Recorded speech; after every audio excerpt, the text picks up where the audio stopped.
If you are using AI tools to write a research paper or a university thesis, you must know these to avoid getting flagged and rejected. Today, generative AI tools are capable of producing ideas, outlines, raw data, figures, paraphrase the text, polish the language, identify research gaps, and even write entire research paper in minutes. The language sounds perfectly academic and the fact seems real. But the main question that confuses the students is whether it is ethical and does publisher and universities even allow the usage of AI. Hello and welcome back to Xplorebio, where I regularly upload videos to make your academic journey easier. In this video, you will know exactly what major publishers and universities allow and what they do not. By the end of this video, you will know how to safely use AI to boost your research productivity without getting into trouble. I will also share the proofs from published papers about the usage of AI and how authors should disclose it. So make sure you stick around till the end. Before we begin, remember this golden rule of accountability. An AI is just a tool trained on data. It cannot take legal or ethical responsibility for false data, copyright infringement, and academic fraud. It is you, the author, who is accountable at last. AI can assist you in research and writing, but the final judgment and reasoning must be yours. And a quick and crucial warning about the data privacy. Never upload your novel data, unpublished manuscripts, or patent information into free public AI models like ChatGPT and other GPTs. These systems can use your inputs for training purposes. This means your hard work, your methodology, or your proprietary research could be exposed, leaked, or used by someone else. But relax, there are dedicated academic AI tools like Paperpal, Jenni, SciSpace, and others that can assist you in writing and promises to keep your data private without using it for training purposes. You can go through their privacy policies before you use them. In case you want to learn more about these tools, I have created detailed video tutorials along with exclusive discounts in case you are thinking about trying them out.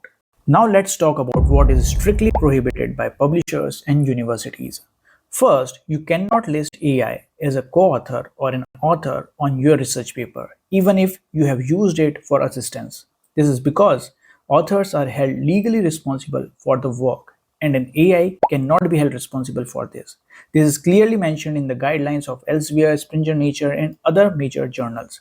But AI usage has to be disclosed, that I will mention in a moment. Next important thing is you cannot use AI to write and draft an entire research paper, thesis, or literature review or assignment from scratch. Asking an AI to write your paper crosses the line from assistance to creation and is treated as academic misconduct.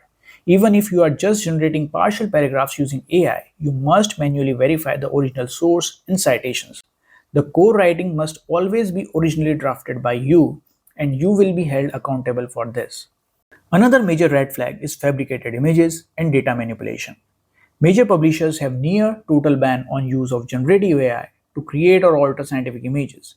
Using AI to clean up microscopy images, enhance a Western blot, or directly generating a data chart using text prompts is severe data falsification.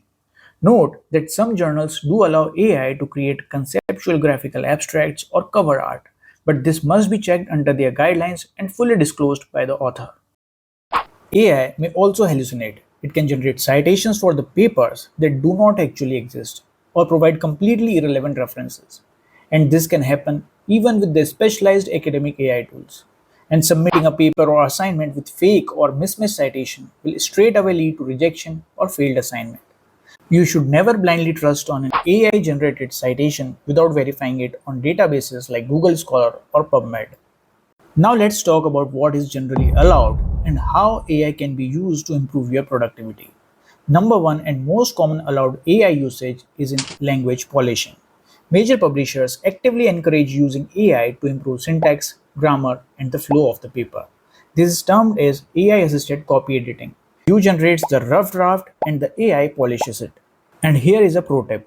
Always keep your original draft version saved. If asked by a publisher or university, you can show the proof that you wrote it and only used AI to improve the language.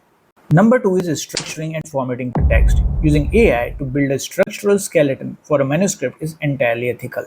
As long as the original thoughts and the text are human generated, you can safely use AI to organize them for better clarity, flow, and structure. Number three is using AI for managing citations and formatting references. This is perfectly ethical. Many academic AI tools like Sourcely and Jenni can automatically generate and format your references perfectly according to specific journal styles.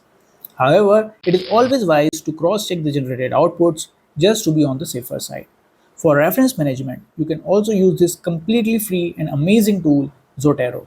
This saves you so much time formatting references while avoiding mistakes. Number 4 is literature search. Tools trained specifically on academic literature like Elsevier, Consensus, or SciSummary are fantastic.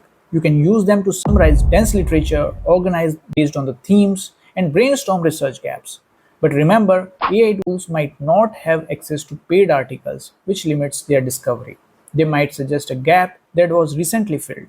Use them for ideas, but validate them and always read the original papers by yourself. Number 5 is coding and data analysis assistance. In fields involving heavy data analysis or bioinformatics, using AI to debug your R or Python scripts or to write the code that plots your graph is generally fine. It is a massive time saver. However, your methodology must be transparent and you must verify the code's output. You cannot blame the AI for coding errors. Responsibility will always be yours. Now that you know for what purposes AI is permitted and where it is strictly banned, here comes the important part. If you use AI for any kind of assistance in writing, coding, or copy editing, you must properly disclose it in your paper. Have a look at these research papers, how AI is being used, and how their usage is properly disclosed. Being transparent like this protects your career and ensures your papers get accepted. And different publishers have different AI usage and disclosure guidelines that you must check before planning to submit your paper. I have provided the links below in case you need to read about it. Let's sum up the entire video. AI should not be used to generate an entire research paper, create scientific figures or illustrations, or paraphrase someone else's work without citing it. But using AI for outlining, structuring, literature search, summarizing, improving the language, planning, data analysis, and coding is generally permitted as long as you do critical evaluation and final verification. I want to know from you which specific AI tool, whether it's Paperpal, Elsevier, Consensus, or something else that has been the biggest game changer for your research. Drop your recommendations in the comment below. And in my another video, I have covered other serious academic misconducts that you might not be aware of, but you must know. Thanks for watching, and I will see you in my next video.